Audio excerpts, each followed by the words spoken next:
Rishus Rabbi Wein, Zedi Berl, Rav Goldvicht. Shlomo Hamelech wrote in Mishlei, Shma Beni Mussar Avicha Titosh Toras Imecha. Listen, my son, to the legacy of your father, but don't abandon your mother's Torah. It seems that what defines our Jewishness is the Toras Imecha, the unique Torah that comes from our mother. The Torah we don't even think about, that's instinctive. The subconscious value system that we absorb as children at our mother's knee. What then was the unique Toras Imecha, the Torah of our mother, Mira Cohen-Wein? In Pirkei Avos, Akavia ben Mahalalel says, Histakel BeShloshah Devarim. Be aware and be cognizant of three things. Atah Bah Lidei Aveirah. It'll keep you from sinning. Daah Me-Ayin Baasah, know from where you come, Atah Holeich, and where you're going, Ve-Lifnei Asid Liy-Tayn Ve-Cheshvon, and before whom you're destined to give an account and reckoning. Sounds simple, but this simple maxim of life, which in hindsight is not so simple, was ingrained in me numerous times by my mother. And tonight I'd like to share some snippets and some motivational quotes of our mother that brought new meaning to this Mishnah, because this was indeed the Toras Imecha, the Torah of our mother. Number one, know where we come from. Our mother took great personal pride in the fact that she stemmed from aristocracy, and her family was part of the great dynasty of the Hasidic chain of visions. And she viewed herself as the last survivor of a bygone era, the surviving princess of a lost royalty of a dynasty, the last link to a vanished and vanquished world of terms that I never really heard of before. Vishnitz, Kosav, Antoniya, Zalishchik, Rizhin, archaic worlds that was, but they were Hasidic courts. She was very proud of her father, Baruch, who I'm named after, but to me as a young boy, this man was a black and white picture hanging on the wall, and I struggled as a child to see how or if I resembled him facially in any way. I tried to understand and appreciate the enormity of who he was and how my mother expected me to fill his shoes. When the Iron Curtain lifted and her father and grandfather's gravesite was discovered, their burial plots, she literally dropped everything to travel to the backwards and God-forsaken Transnistria labor camp to erect a tombstone on their forgotten graves. This trip and this mission became the focal point of her life at that time, and it filled her with incredible meaning and purpose and validation. And she was finally able to give back to the father and grandfather who was taken from her, actually ripped from her, when she was a child, and for whom she longed desperately for. And she reveled in her ancestry and tradition and passed it on to me and my siblings in several different contexts. Now, while my father learned with me every Shabbos, it was my mother, the Toras Imecha. It was my mother who had the privilege of learning with me Limudei Kodesh homework every night during the week. And while my mother was a gifted and talented teacher, well, when it came to me, I presented a unique challenge to her teaching skills and to her patience. In elementary school, I wasn't exactly the most inspired of students.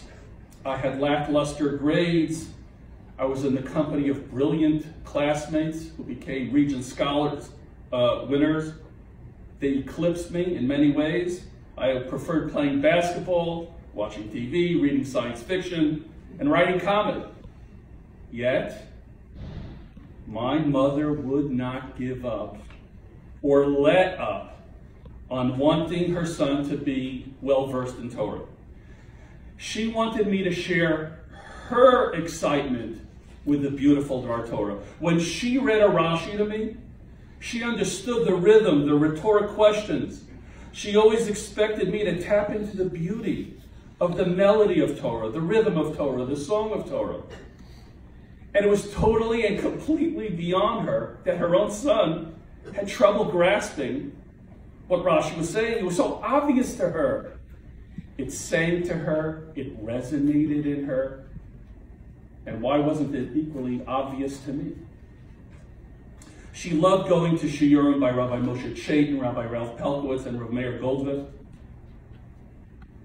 And she would call me and tell me about these quote-unquote gems, these pearls. This is the way she referred to a beautiful Dvar Torah as a pearl.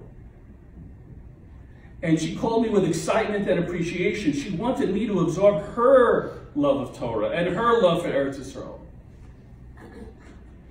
To her, the Torah was Hashem's song to us, and that we had to strive to appreciate the subtle nuances of the music, of the score, of the conductor, and of the musicians that only a consummate musician can appreciate.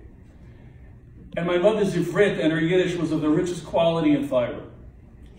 It was not only grammatically correct and perfect in every way, in every nuance of diktuk, it was also melodious. Somehow I understood what she was saying to me in Hebrew and in Yiddish, even though I didn't know a single word of Hebrew or Yiddish. Her European Yiddish was rich in heritage. Her Israeli Ivrit was on par with the Hebrew linguists of Israel. And she would ask me rhetorically, and hence the Toras Imecha.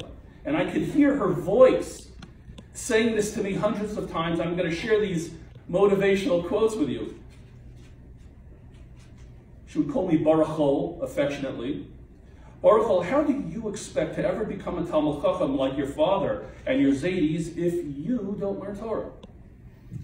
Now, while this might sound like the infliction of guilt, and it probably was guilt at its best, but to my mother, it was all about the obligations that come from being a descendant of great rabbis. To her, guilt was not necessarily a bad thing, because she used it in a beautiful way to inspire us to set the bar high, to walk in our grandparents' footsteps and to be proud of a certain genetic DNA.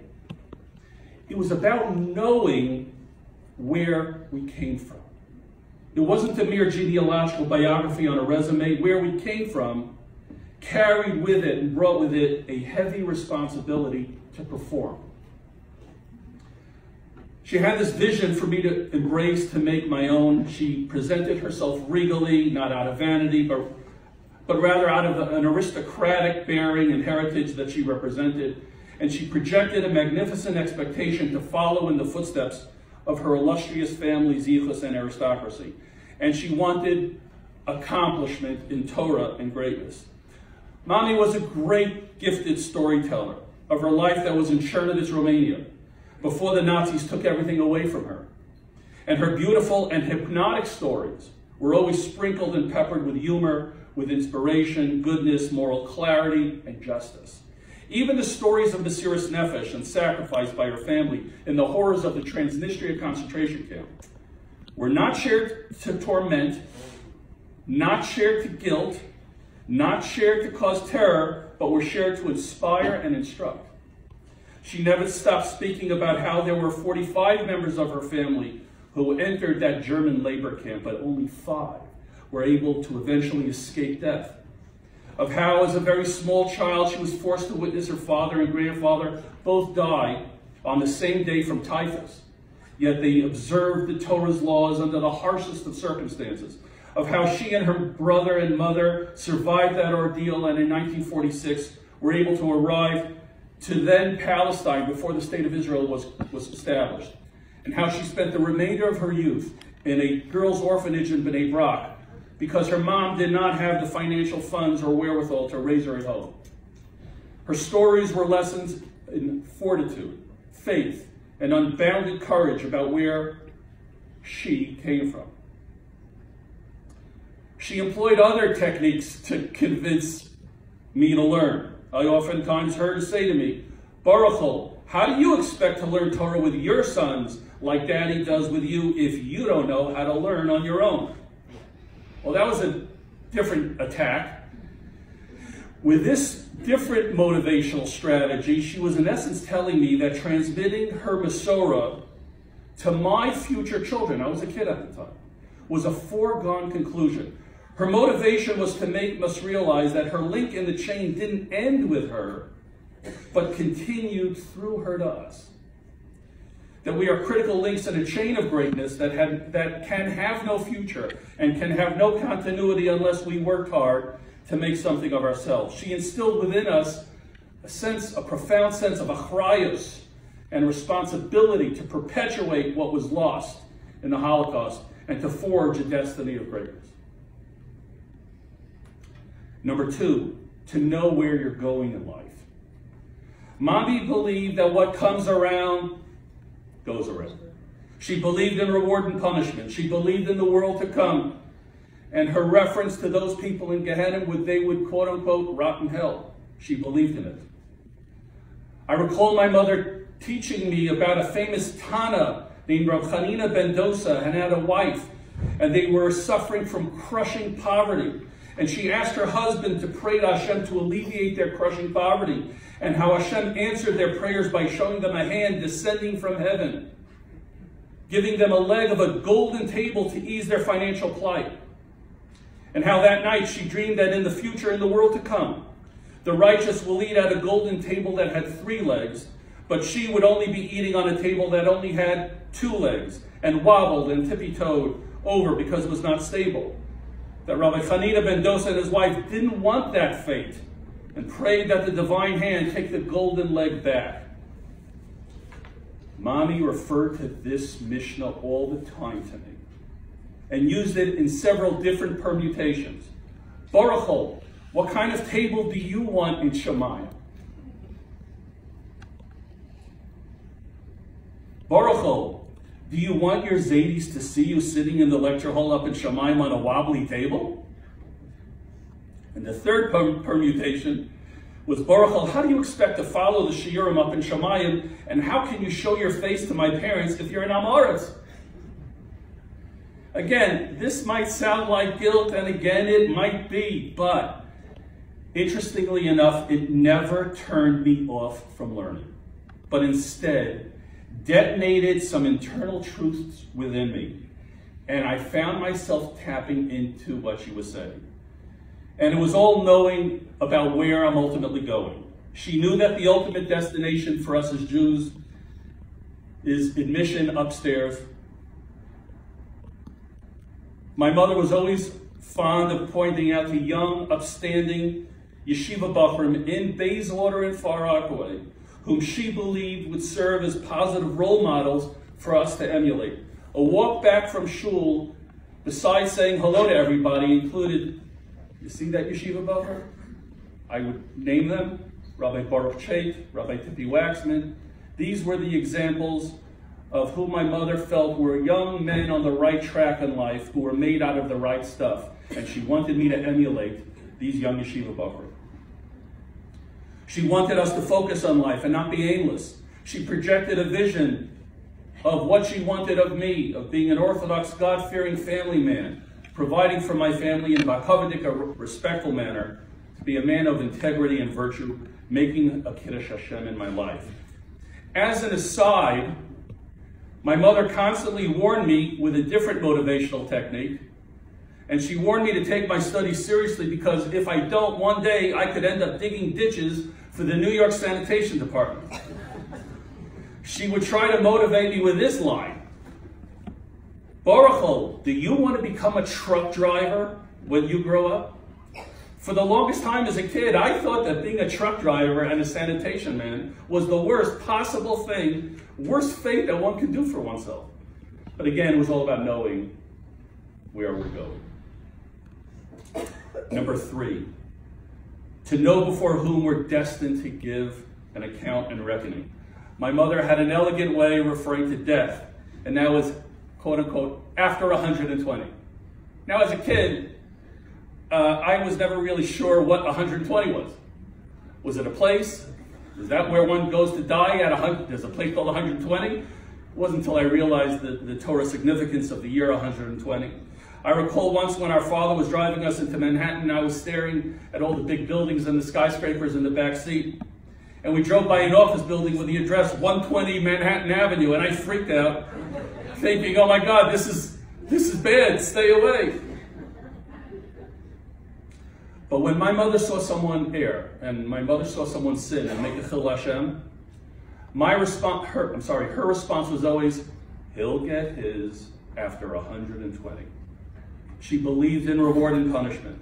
She constantly repeated to me the 11th principle of the Rambam, that Hashem rewards those who observe his commandments and punishes those who violate his commandments. She believed it. I'll never forget the time that as a young boy we were at the Israeli Day Parade in Manhattan, and she was holding my hand as we were walking along the route, when we stumbled upon a group of Satmar Hasidim from the Neturei Karta camp, protesting the state of Israel at the State of Israel parade, holding up signs calling for its destruction. Now, we were raised in a religious Zionistic home, which sadly is a lost art in a lost world today. And I vividly recall my mother's hands clenching my hand at the sight of this profanity. And being an inquisitive kid, I asked my mother, Mommy, how could this be? My mother said, Baruch, take no heed of them. They don't represent our Torah values, and Hashem will show them how wrong they are when they go up to Shemayim after 120. She believed in reward and punishment. Our mother was possessed of a refined beauty, grace, and charm. She radiated elegance.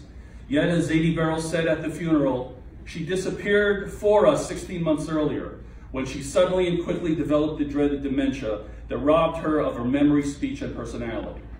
And it was very painful to see her in the final days, when she couldn't recognize us. But notwithstanding that, we felt her love for us, even though she couldn't communicate to us in any way. And at her funeral, we were torn apart inside with conflicting and competing emotions that raged inside of us. On the one hand, we felt intense pain, emotional pain and sorrow over her death, and how what should have been the sunset of her life was marred by the cursed disease of dementia. Yet at the same time, we all felt a profound sense of grief and of gratitude for ending Mommy's suffering and to allow Mommy to be reunited with her parents, our father, and my daughter Hindi peacefully. And yet amidst the fog of dementia came sporadic breaks in the clouds with pockets of lucidity and moments of clarity, emerging through the abyss. When Mommy's eyes warmed and widened in recognition of us, however fleeting that window of opportunity was, we were able to feel her neshama reaching out to us while she couldn't speak, with warmth and with love and happiness and even laughter, and how grateful we were to Hashem for such fleeting moments of reconnections. It's been a year since she died, and I have faithfully said Kaddish for her and heavily carried her beloved memory in my heart. I've also kept the painful scar of her last days embedded deeply in my soul, entrenched in my psyche. While I was grateful to be with her in her final days together with all of her children, my wife Adina, my brother Mich and his wife Yocheved, and my sister Miriam and her husband Chaim, I was deeply and profoundly devastated by her passing. It left a gaping hole in my soul. For some reason, more so than my father's passing. But yet, witnessing my mother being buried next to my father's grave on Har Menuchos, fulfilling their final wishes, was of extreme significance and importance and comfort to us. So, Mommy, I took the heat of the Toras Imecha. I took these lessons to heart in the best way that I could. And because of my Mommy, we now know where we come from. We know where we're going. And we know before whom we will give an account and a reckoning. And I hope that she looks down from Shemayim and smiles down at us and is proud of us and of our families. For the rest of my life, I'll never forget how Zadie Berel loved her and cherished her, both in life and in honoring her memory after her death. How he honors our family by still flying from Israel to America to participate in our family's simchas out of his continued affection for my mother and the family. We could not have asked for a better stepfather. Zadie Berel has become and is now the patriarch of our family. He truly is our second father. May her memory be a blessing to all and to all of Israel.